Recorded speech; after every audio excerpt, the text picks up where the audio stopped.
ಇಡೀ ದೇಹದಲ್ಲಾದಂಥ ಬದಲಾವಣೆಯನ್ನು ಗಮನಿಸಿ.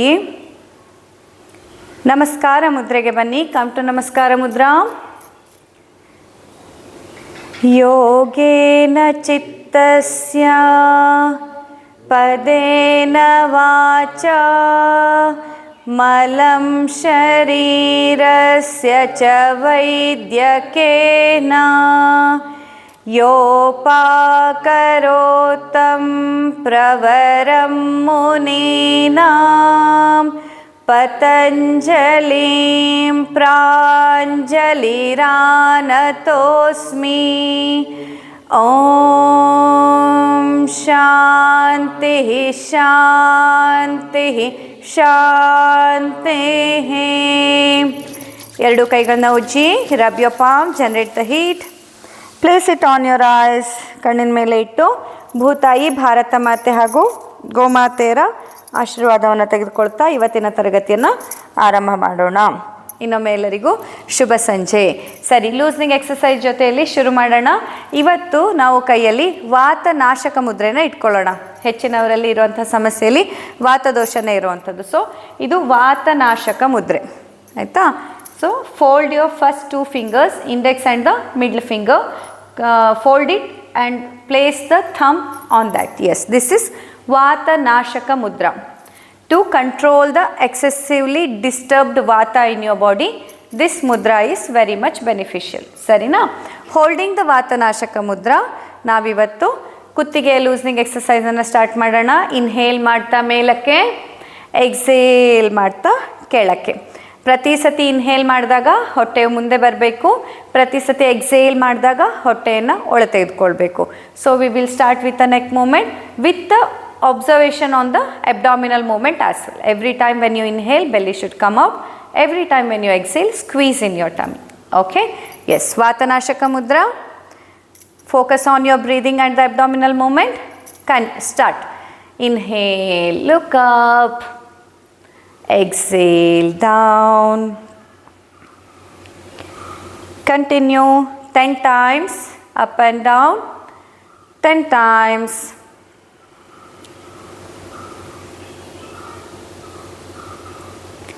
ಅಷ್ಟಾಂಗ ಯೋಗದಲ್ಲಿ ಫಸ್ಟ್ ಬರುವಂಥದ್ದು ಯಮ ಅಂತ. ಅದರಲ್ಲಿ ಅಹಿಂಸೆ. ಅಹಿಂಸೆ ಬಗ್ಗೆ ಈಗಾಗಲೇ ನಾನು ತುಂಬ ಸತಿ ಹೇಳಿದ್ದೀನಿ, ಹಿಂಸೆಯನ್ನು ನೀಡದೇ ಇರೋವಂಥದ್ದು ಅಂತ.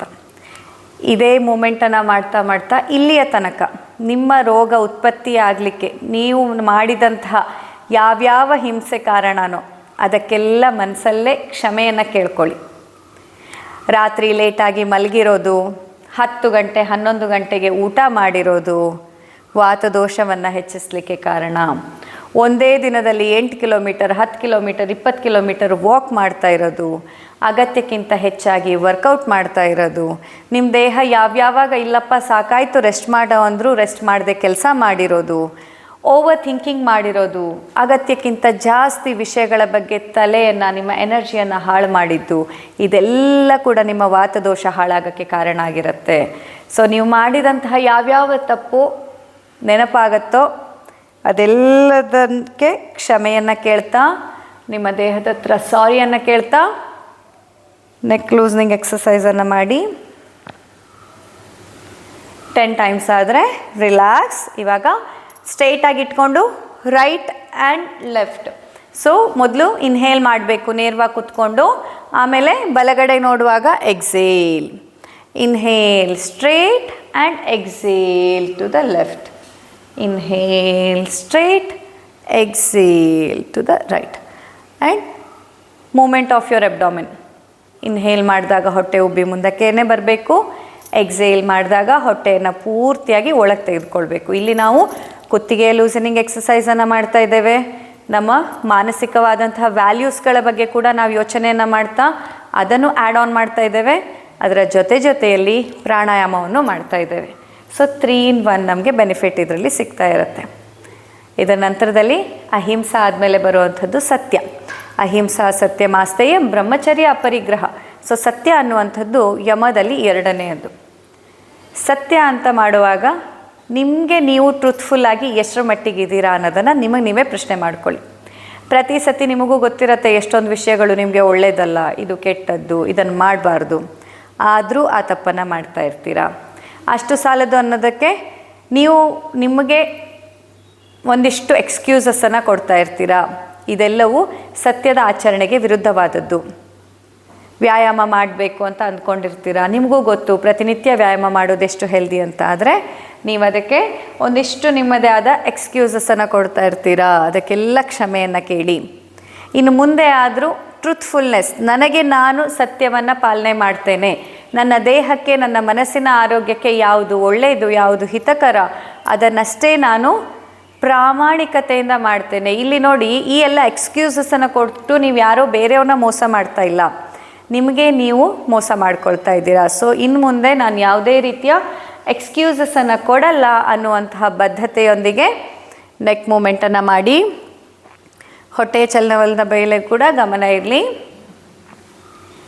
ಎಸ್, ಇವಾಗ ಕಂಪ್ಲೀಟ್ ಆದಂತಹ ನೆಕ್ ರೊಟೇಷನನ್ನು ಮಾಡೋಣ. ನೆಕ್ ರೊಟೇಷನ್ ಮಾಡುವಾಗ half a circle inhalation, half a circle exhalation. ಅರ್ಧ ವೃತ್ತ ನೀವು ಮೇಲಕ್ಕೆ ನೋಡುವಾಗ ಉಸಿರನ್ನು ಒಳ ತೆಗೆದುಕೊಳ್ತೀರಾ, ಇನ್ನರ್ಧ ವೃತ್ತ ನೀವು ಉಸಿರನ್ನು ಹೊರ ಹಾಕ್ತೀರಾ. ಈ ಥರ 10 ಬಾರಿ ಕ್ಲಾಕ್ ವೈಸಲ್ಲಿ 10 ಬಾರಿ ಆ್ಯಂಟಿ ಕ್ಲಾಕ್ ವೈಸಲ್ಲಿ ಮಾಡಿ. ಆ್ಯಂಡ್ ಈ ಮೂಮೆಂಟನ್ನು ಮಾಡುವಾಗ ನಾವು ಆಸ್ತೇಯದ ಬಗ್ಗೆ ನಾವು ಮಾತಾಡೋದಾದರೆ, ಬೇರೆಯವ್ರ ಹತ್ರ ಇದೆ ಅನ್ನೋ ಕಾರಣಕ್ಕೆ ನಾವು ಆಸೆ ಪಡುವಂಥದ್ದು, ಅದು ತಪ್ಪು. ಯಾವುದನ್ನಾದರೂ ನನಗೆ ಇಷ್ಟ ನಾನು ಪಡ್ಕೊಳ್ಬೇಕು ಅಂತ ಅಂದ್ಕೊಳ್ಳೋದು ತಪ್ಪಲ್ಲ. ಆದರೆ ಇವಳ ಹತ್ರ ಇದೆ ನನಗೂ ಬೇಕು, ಇವನ ಹತ್ರ ಇದೆ ನನಗೂ ಬೇಕು, ಅವರಿಷ್ಟು ದೊಡ್ಡ ಮನೆ ಕಟ್ಟಿದ್ರು ನನಗೆ ಬೇಕು, ಇವಳಿಂಥ ಸೀರೆ ಉಟ್ಲು ನನಗೂ ಬೇಕು ಅಂತ ಬೇರೆಯವರ ಹತ್ರ ಇದೆ ಅಂತ ನೀವು ಆಸೆ ಪಡೋದಕ್ಕೆ ಅಥವಾ ಬೇರೆಯವರದನ್ನು ನೀವು ಆಸೆ ಪಡೋದಕ್ಕೆ ಆಸ್ತೇಯ ಅಂತ ಹೇಳ್ತೇವೆ. ಬೇರೆಯವರದ್ದನ್ನು ನೀವು ಆಸೆ ಪಡದೇ ಇರೋದಕ್ಕೆ ಆಸ್ತೇಯ ಅಂತ ಹೇಳ್ತೇವೆ. ನಾವು ಆಸ್ತೇಯ ಪ್ರಾಕ್ಟೀಸನ್ನು ಮಾಡಬೇಕು. ಸೊ ಈ ನೆಕ್ ರಿಲ್ಯಾಕ್ಸೇಷನ್ ಅಥವಾ ನೆಕ್ ಒಂದು ಲೂಸನಿಂಗ್ ಮೂಮೆಂಟ್ ಜೊತೆಯಲ್ಲಿ ನಿಮಗೆ ನೀವು ಹೇಳ್ಕೊಳ್ಳಿ, ಇನ್ನು ಮುಂದೆ ನನಗೆ ಏನು ಇಷ್ಟ, ನನ್ನ ಮನಸ್ಸೊಳಗೆ ಏನು ಬೇಕು ಅಂತ ಇದೆ ಅದನ್ನೇ ನಾನು ಪಡೆದುಕೊಳ್ಳುವ ಆಸೆಯನ್ನು ಪಡ್ತೇನೆ, ಹೊರತಾಗಿ ಬೇರೆಯವ್ರ ಹತ್ರ ಇದೆ ಅಥವಾ ಬೇರೆಯವ್ರ ಹತ್ರ ಇದ್ದಿದ್ದನ್ನು ನಾನು ಪಡ್ಕೊಳ್ಬೇಕು ಅನ್ನುವಂಥ ಆಸೆಯನ್ನು ನಾನು ಪಡೋದಿಲ್ಲ. ಆಸ್ತೇಯವನ್ನು ನಾನು ಪ್ರಾಕ್ಟೀಸ್ ಮಾಡ್ತೇನೆ. ಆಸ್ತೇಯ ಅಂತಂದರೆ ಬೇರೆಯವ್ರ ಹತ್ರ ಇದ್ದದ್ದನ್ನು ನಾವು ಪಡ್ಕೊಳ್ಳೋದು ಅಥವಾ ಅವ್ರ ಹತ್ರ ಇದೆ ಅಂತ ನಮಗೂ ಬೇಕು ಅಂತ ನಾವು ಆಸೆ ಪಡೋದು ಬಿಡ್ತೇನೆ ಅನ್ನುವಂತಹ ದೃಢವಾದ ಸಂಕಲ್ಪವನ್ನು ಮಾಡ್ಕೊಳ್ಳಿ. ನನಗೇನು ಯೋಗ್ಯತೆ ಇದೆ, ನಾನು ಯಾವುದಕ್ಕೆ ಅರ್ಹಳೋ, ನನಗೇನು ಅಗತ್ಯ ಇದೆಯೋ, ನನ್ನ ಯೋಗ್ಯತೆ, ನನ್ನ ಅರ್ಹತೆ, ನನ್ನ ಅಗತ್ಯ, ಇದಕ್ಕನುಗುಣವಾಗಿ ನಮ್ಮ ಆಸೆಗಳು ನಿರ್ಧಾರಿತವಾಗಬೇಕೇ ಹೊರತಾಗಿ ಹೊರಗಡೆ ಜನ ಏನು ಹೇಳ್ತಾರೆ, ಕಲೀಗ್ಸ್ ಏನು ಹೇಳ್ತಾರೆ, ರಿಲೇಟಿವ್ಸ್ ಏನು ಹೇಳ್ತಾರೆ, ಯಾರ್ಯಾರು ಏನೇನು ಮಾತುಗಳನ್ನು ಅಥವಾ ನಮ್ಮಿಂದ ಎಕ್ಸ್ಪೆಕ್ಟೇಷನ್ ಇಟ್ಕೊಂಡಿದ್ದಾರೆ ಅದರ ಆಧಾರದ ಮೇಲೆ ನಿಮ್ಮ ಆಸೆಗಳು ನಿರ್ಧಾರ ಆಗಬಾರ್ದು. ನಿಮ್ಮ ಯೋಗ್ಯತೆ, ನಿಮ್ಮ ಅರ್ಹತೆ ಮತ್ತು ನಿಮ್ಮ ಅಗತ್ಯ, ಇದಕ್ಕನುಗುಣವಾಗಿ ನಿಮ್ಮ ಆಸೆ ಅನ್ನೋದು ನಿರ್ಧಾರ ಆಗಬೇಕು. ಇದನ್ನು ಆಸ್ತೇಯ ಅಂತ ಹೇಳ್ತಾರೆ. 10 ಬಾರಿ ಕ್ಲಾಕ್ ವೈಸಲ್ಲಿ, ಹಾಗೆ ಇನ್ನು 10 ಬಾರಿ ಆ್ಯಂಟಿ ಕ್ಲಾಕ್ ವೈಸಲ್ಲಿ neck rotation. Very good. So ಇವಾಗ ಎರಡೂ ಕೈಗಳಲ್ಲಿ ಅಭಯ ಮುದ್ರೆಯನ್ನು ಇಟ್ಕೊಳ್ಳಿ. ವಾತನಾಶಕ ಮುದ್ರೆಯನ್ನು ರಿಲೀಸ್ ಮಾಡಿ ಅಭಯ ಮುದ್ರೆಯನ್ನು ಇಟ್ಕೊಳ್ಳಿ. ಇದು ಅಭಯ ಮುದ್ರೆ, ಎಲ್ಲ ಬೆರಳುಗಳನ್ನು ಜೊತೆಯಲ್ಲಿ ಸೇರಿಸಿದ್ರೆ ಅಭಯ ಮುದ್ರೆ. ಸೊ ಅಭಯ ಮುದ್ರೆಯನ್ನು ಇಟ್ಕೊಂಡು ಇನ್ಹೇಲ್ ಮಾಡ್ತಾ ಶೋಲ್ಡರ್ನ ಮೇಲಕ್ಕೆ ಮಾಡಿ. Once you complete your neck rotation, you can just inhale and move your shoulders up. Exhale down. ಇನ್ನೊಂದು ಸತಿ ಇನ್ಹೇಲ್ ಅಪ್. ನೋಡಿ, ಇನ್ಹೇಲ್ ಮಾಡಿದಾಗ ಹೊಟ್ಟೆ ಉಬ್ಬಿ ಮುಂದಕ್ಕೆ ಬರಬೇಕು. ಎಕ್ಸೇಲ್ ಮಾಡಿದಾಗ ಶೋಲ್ಡರ್ ಕೆಳಗೆ ಬರುತ್ತೆ, ಹೊಟ್ಟೆ ಸ್ಕ್ವೀಸ್ ಇನ್ ಆಗುತ್ತೆ. ಹೊಟ್ಟೆಯ ಚಲನವಲನದ ಜೊತೆಯಲ್ಲಿ ಶೋಲ್ಡರ್ನ ಜಸ್ಟ್ ಅಪ್ ಆ್ಯಂಡ್ ಡೌನ್ ಮೂಮೆಂಟ್ಸ್ಗಳು 10 ಬಾರಿ ಮಾಡಿ. 10 ಆಳವಾದಂಥ ಉಸಿರಾಟ.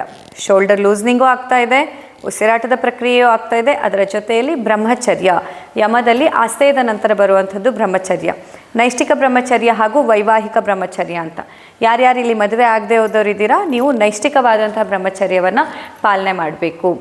ಹಾಗೆ ಯಾರ್ಯಾರು ಮದುವೆ ಆದವರಿದ್ದೀರಾ, ನೀವು ವೈವಾಹಿಕ ಬ್ರಹ್ಮಚರ್ಯವನ್ನು, ಅಂದರೆ ಯಾರ ಜೊತೆಯಲ್ಲಿ ನಿಮ್ಮ ವಿವಾಹ ಸಂಸ್ಕಾರ ಆಗಿದೆಯೋ ಅವರ ಹೊರತಾಗಿ ಬೇರೆ ಯಾವುದೇ ಪುರುಷ ಅಥವಾ ಸ್ತ್ರೀಯ ಮೇಲೆ ಬೇರೆಯ ದೃಷ್ಟಿಯನ್ನು, ಕೆಟ್ಟ ದೃಷ್ಟಿಯನ್ನು ಇಟ್ಕೊಳ್ಳದೆ ಇರುವಂಥದ್ದನ್ನು ವೈವಾಹಿಕ ಬ್ರಹ್ಮಚರ್ಯ ಅಂತ ಹೇಳ್ತೀವಿ. ಸೊ ಈ ಒಂದು ವೈವಾಹಿಕ ಬ್ರಹ್ಮಚರ್ಯವನ್ನು ಅಥವಾ ನೈಷ್ಠಿಕ ಬ್ರಹ್ಮಚರ್ಯವನ್ನು ಪಾಲನೆ ಮಾಡುವ ಸಂಕಲ್ಪದ ಜೊತೆಯಲ್ಲಿ shoulder movement, Inhale up. Belly should come out like a balloon. Exhale down. Squeeze in your tummy. ಉಸಿರನ್ನು ಒಳ ತೆಗೆದುಕೊಳ್ತಾ ಭುಜ ಮೇಲಕ್ಕೆ ಬರಲಿ. ಉಸಿರನ್ನು ಹೊರ ಹಾಕ್ತಾ ಹೊಟ್ಟೆಯನ್ನು ಪೂರ್ತಿಯಾಗಿ ಒಳಕ್ಕೆ ಎಳ್ಕೊಳ್ಳಿ. 10 ಬಾರಿ ಆದಮೇಲೆ ಶೋಲ್ಡರ್ ರೊಟೇಷನನ್ನು ಇಲ್ಲೇ ಕೈಯಲ್ಲಿ ಅಭಯ ಮುದ್ರೆಯನ್ನು ಇಟ್ಕೊಂಡೇ ರೊಟೇಷನ್. ಎಸ್.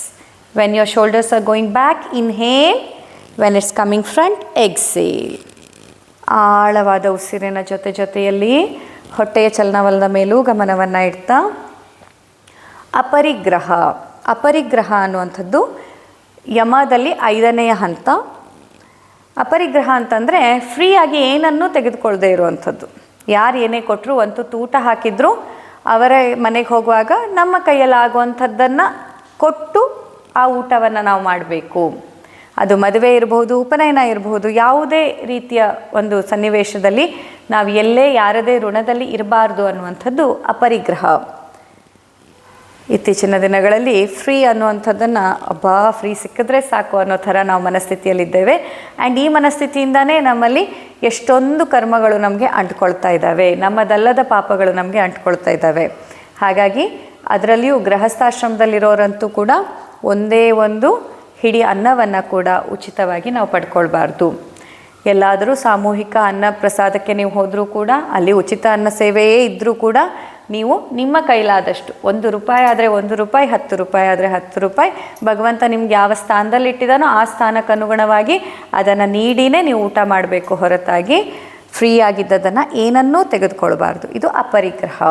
ಬಿಕಾಸ್ ಫ್ರೀಯಾಗಿ ಅವರು ಕೊಟ್ಟಾಗ ಅಲ್ಲಿ ಕೇವಲ ಅನ್ನ, ವಸ್ತು ಅಥವಾ ವಿಷಯಗಳಾಗಿರಲ್ಲ, ಅವರ ಕರ್ಮದ ಫಲವನ್ನು ನೀವು ತಗೊಂಡ ಹಾಗಾಗತ್ತೆ, ಅವರ ಪಾಪದ ಮೂಟೆ ನಿಮಗೆ ಟ್ರಾನ್ಸ್ಫರ್ ಆಗುತ್ತೆ.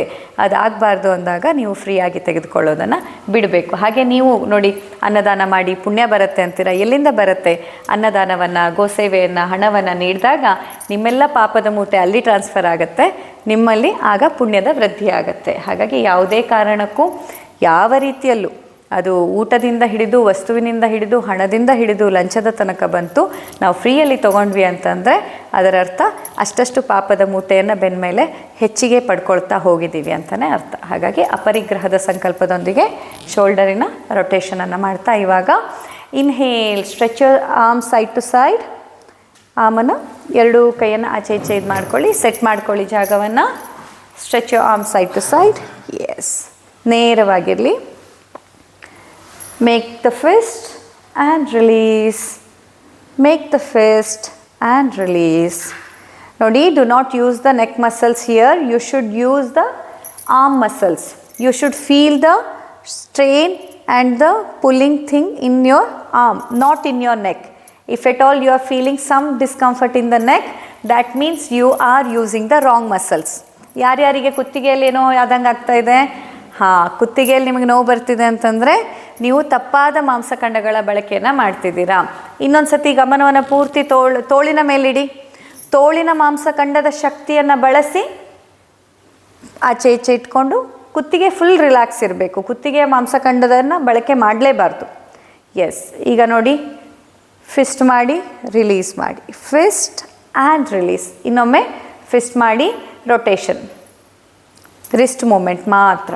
ಹಾಗೆ ಅಪೋಸಿಟ್ ಡೈರೆಕ್ಷನಲ್ಲಿ.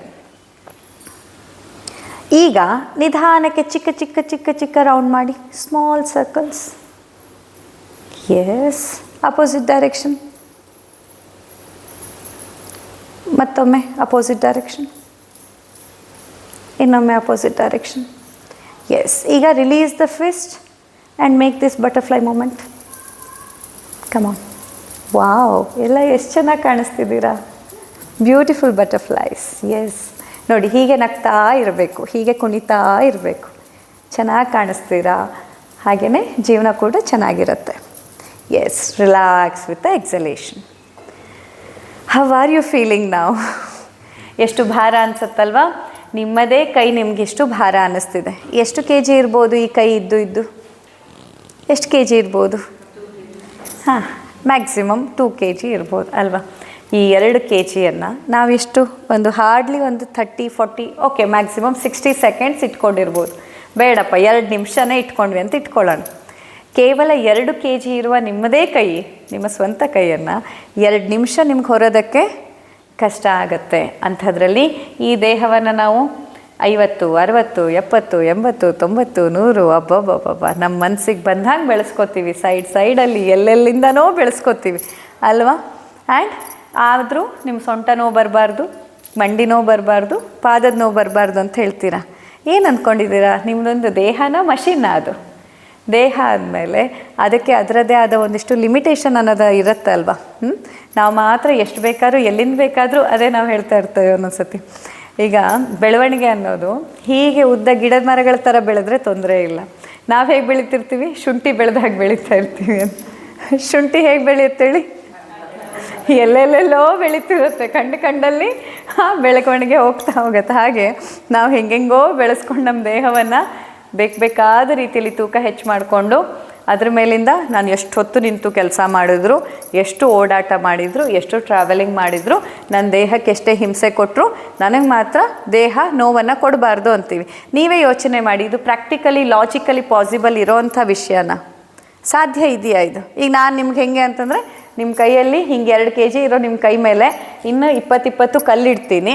ಅಷ್ಟು ಕಲ್ಲಿಟ್ಕೊಂಡು ಇನ್ನು 5 ತಾಸು 10 ತಾಸು 20 ತಾಸು ನನಗೆ ಮನಸ್ಸಿಗೆ ಬಂದಂಗೆ ಕೈ ಹಿಂಗೆ ಇಟ್ಕೋಬೇಕು ಅಂತ ಹೇಳ್ತೀನಿ. ಅಷ್ಟು ನಾನು ಹೇಳಿದ್ರು ನೀವು ನನಗೆ ನೋವಾಯಿತು, ನೋವು ಬರ್ತಾ ಇದೆ, ಕೈ ನೋವು ಅಂತ ಹೇಳಬಾರ್ದು ಅಂತ ಹೇಳ್ದಂಗೆ ಆಯಿತು. ಸಾಧ್ಯ ಇದೆಯಾ ಇದು? ಸಾಧ್ಯ ಇಲ್ಲ ಅಲ್ವಾ. ಸೊ ಎಷ್ಟೊಂದು ಸತಿ ನಿಮಗಾಗುವ ಹರ್ಟ್ ಅಥವಾ ನಿಮಗಾಗುವ ನೋವುಗಳಿದೆಯಲ್ಲ, ನಿಮ್ಮ ಎಕ್ಸ್ಪೆಕ್ಟೇಷನ್ ತೀರಾ ಅನ್ರಿಯಲಿಸ್ಟಿಕ್ ಆಗಿರೋದ್ರಿಂದ ಆಗಿರುತ್ತೆ. ಈಗ ನಿಮಗೂ ಗೊತ್ತು ನಿಮ್ಮ ದೇಹ ಯಾವ ರೀತಿ ನೀವು ಬೆಳೆಸ್ಕೊಂಡಿದ್ದೀರಾ, ನಿಮಗೂ ಗೊತ್ತು ಅದನ್ನು ಎಷ್ಟು ತಪ್ಪಾಗಿ ನೀವು ಬಳಸ್ಕೊಂಡಿದ್ದೀರಾ.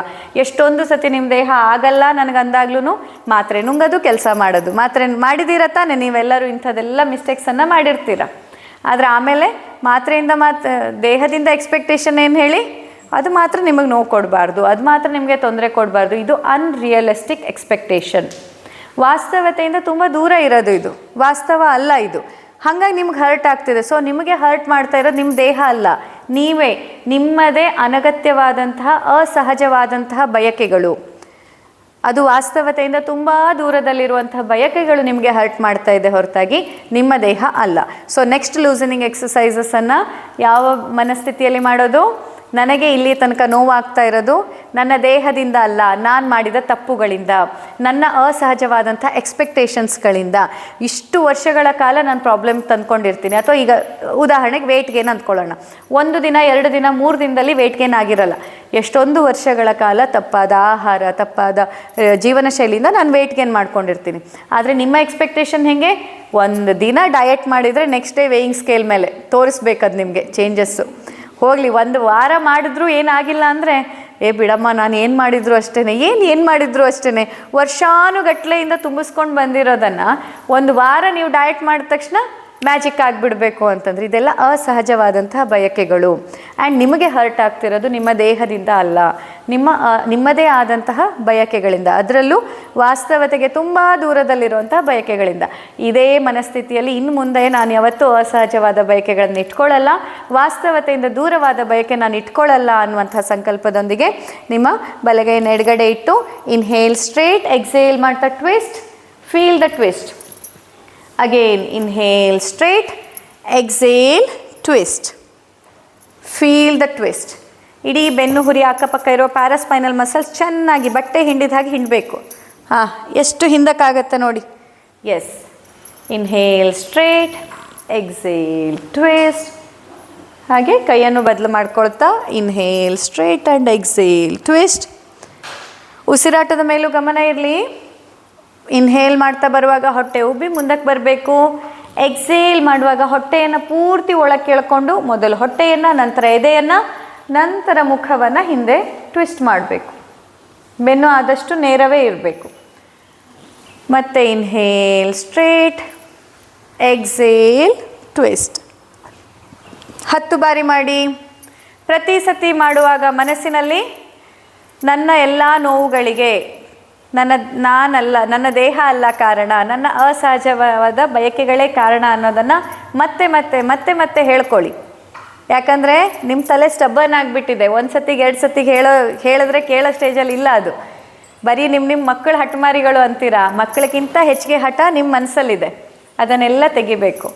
ಅದನ್ನು ಹೇಳ್ಕೊಳ್ಳಿ, ಇನ್ನು ಮುಂದೆ ನಾನು ಅಸಹಜವಾದಂಥ ಬಯಕೆಗಳನ್ನು ಇಟ್ಕೊಳ್ಳಲ್ಲ, ವಾಸ್ತವತೆಗಿಂತ ದೂರ ಇರೋವಂಥ ಬಯಕೆಗಳನ್ನು ನಾನು ಇಟ್ಕೊಳ್ಳಲ್ಲ, ರಿಯಾಲಿಟಿಯನ್ನು ಅರ್ಥ ಮಾಡ್ಕೋತೀನಿ ಅನ್ನೋವಂಥ ಸಂಕಲ್ಪದೊಂದಿಗೆ ಟ್ವಿಸ್ಟ್, ಸರಿ ಸ್ಪೈನ್ ಟ್ವಿಸ್ಟ್ ಆಗಬೇಕು.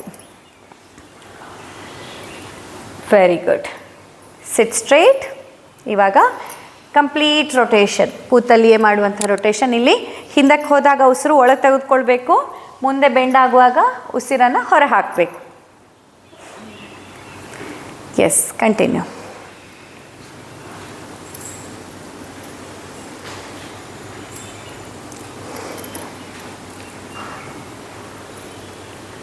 Very good. 10 ಸತಿ ಕ್ಲಾಕ್ ವೈಸ್, 10 ಸತಿ ಆ್ಯಂಟಿ clock wise. 10 times clockwise and 10 times anticlockwise. ಅಹಿಂಸಾ ಸತ್ಯಂ ಆಸ್ತೇಯಂ ಬ್ರಹ್ಮಚರ್ಯ ಅಪರಿಗ್ರಹ ಆಯಿತು. ನಂತರ ಬರೋದು ನಿಯಮ. ನಿಯಮದಲ್ಲಿ ಶೌಚ ಸಂತೋಷ ತಪಃ ಸ್ವ ಅಧ್ಯಾಯ ಈಶ್ವರ ಪ್ರಣಿಧಾನ. ಶೌಚ ಅಂತ ಬಂದಾಗ ದೈಹಿಕವಾದ, ಮಾನಸಿಕವಾದ ಹಾಗೂ ನಮ್ಮ ಮಾತಿನ ಶೌಚ. ನಮ್ಮ ದೇಹ, ಪ್ರತಿನಿತ್ಯ ನಮ್ಮ ದೇಹವನ್ನು, ನಾವು ಹಾಕ್ಕೊಳ್ಳೋ ಬಟ್ಟೆಯನ್ನು ಶುದ್ಧವಾಗಿ ಇಟ್ಕೊಳ್ಳಿಕ್ಕೇ ಬೇಕು. ಬರೀ ಇಲ್ಲಿ ನಮ್ಮ ಕರಾವಳಿಯಲ್ಲಿ ಸ್ವೆಟ್ ಆದಂಗೆ ಸ್ವೆಟ್ ಆದ್ರಷ್ಟೇ ಸ್ನಾನ ಅಂತಲ್ಲ, ಸ್ವೆಟ್ ಆದರೂ ಆಗದಿದ್ದರೂ ಸ್ನಾನ ಮಾಡಬೇಕು. ಬಿಕಾಸ್ ನಾನು ಇತ್ತೀಚಿನ ದಿನದಲ್ಲಿ ತುಂಬ ಜನರನ್ನು ನೋಡ್ತಿದ್ದೀನಿ, ಸ್ವೆಟ್ ಆಗಿಲ್ಲ ಅಂದರೆ ಬೇಡ ಇವತ್ತು ಸ್ನಾನ ಅಂತ ಬಿಡೋರನ್ನು. ಹಾಗೆ ಮಾಡಬಾರ್ದು, ಸ್ನಾನ ಮಾಡಬೇಕು ಎವ್ರಿ ಡೇ. ದೈಹಿಕವಾದಂತಹ ಶೌಚ, ನೀವು ಹಾಕ್ಕೊಂಡಿರೋ ಬಟ್ಟೆಯ ಒಂದು ಶುಚಿತ್ವ ತುಂಬ ಇಂಪಾರ್ಟೆಂಟ್. ಹಾಗೆಯೇ ಮಾನಸಿಕವಾದ, ಇದಂತೂ ಇನ್ನೂ ಇಂಪಾರ್ಟೆಂಟ್. ಮನಸ್ಸಿನಲ್ಲಿ ಕೊಳೆಗಳು, ಬೇಡದೇ ಇರೋ ಸಂಶಯಗಳು, ಬೇಡದೇ ಇರೋ ಪ್ರಶ್ನೆಗಳು, ಬೇಡದೇ ಇರೋ ವಿಚಾರನ ಬರೋಕ್ಕೆ ಕೊಡಬಾರ್ದು. ಅಥವಾ ಅದು ಬರುತ್ತೆ, ಬಂದಂಗೆ ಕ್ಲೀನ್ ಮಾಡಬೇಕು. ಹೇಗೆ ನೋಡಿ, ಧೂಳು ನಿಮ್ಮ ಮನೆ ಒಳಗೆ ಬರೋಕ್ಕೆ ಬಿಡಲ್ಲ ನೀವು, ಅಥವಾ ಬಂದ್ರೂ ದಿನ ಗುಡಿಸಿ ಕ್ಲೀನ್ ಮಾಡ್ತೀರಾ. ಹಾಗೆಯೇ ಇಂತಹ ಅನಗತ್ಯವಾದಂಥ ವಿಷಯಗಳು, ಅನಗತ್ಯವಾದಂಥ ಅಂಶಗಳನ್ನು ನಿಮ್ಮ ಮನಸ್ಸೊಳಗೆ ಬರಬಾರ್ದು. ಬಂದರೂ ಕೂಡ ಅದನ್ನ ದಿನ ಗುಡಿಸಿ ಹೊರ ಹಾಕ್ತಾ ಇರಬೇಕು. ಹಾಗೆ ಮಾತನ್ನು ನೋಡಿ, ಮಾತು ಅನ್ನೋದು ಶಬ್ದ ಐತಿ ಬ್ರಹ್ಮ ಅಂತ ಹೇಳ್ತಾರೆ. ಸೊ ಮಾತೊಮ್ಮೆ ಆಡಿದರೆ ಹೋಯ್ತು ಅಂತ ಹೇಳೋ ಮಾತು ಕೇಳಿರ್ಬೋದು ನೀವು. ಸೊ ಆ ಮಾತು ಒಂದು ಸತಿ ನಿಮ್ಮ ಬಾಯಿಂದ ಉಚ್ಚಾರ ಆಯಿತು ಅಂತಂದರೆ ಅದು ಎಲ್ಲೋ ಯೂನಿವರ್ಸಲ್ಲಿ ಒಮ್ಮೆ ಮ್ಯಾನಿಫೆಸ್ಟ್ ಆಗೇ ಆಗುತ್ತೆ. ಹಾಗಾಗಿ ಅಪ್ಪಿತಪ್ಪಿ ಕೂಡ ಕೆಟ್ಟ ವಿಷಯಗಳನ್ನು, ಕೆಟ್ಟ ರೀತಿಯನ್ನು ಹೇಳಲಿಕ್ಕೆ ಹೋಗಬೇಡಿ. ಆದಷ್ಟು ಪಾಸಿಟಿವ್ ಆಗಿಯೇ ಇರಿ. ಸೊ ಮಾತಿನ ಬಗ್ಗೆ ಕೂಡ ಗಮನ ಇರಲಿ. Yes, relax. ಈಗ ಎರಡೂ ಕಾಲನ್ನು ಉದ್ದಕ್ಕೆ ಚಾಚಿ ಆಫ್ ಮಾಡಿ.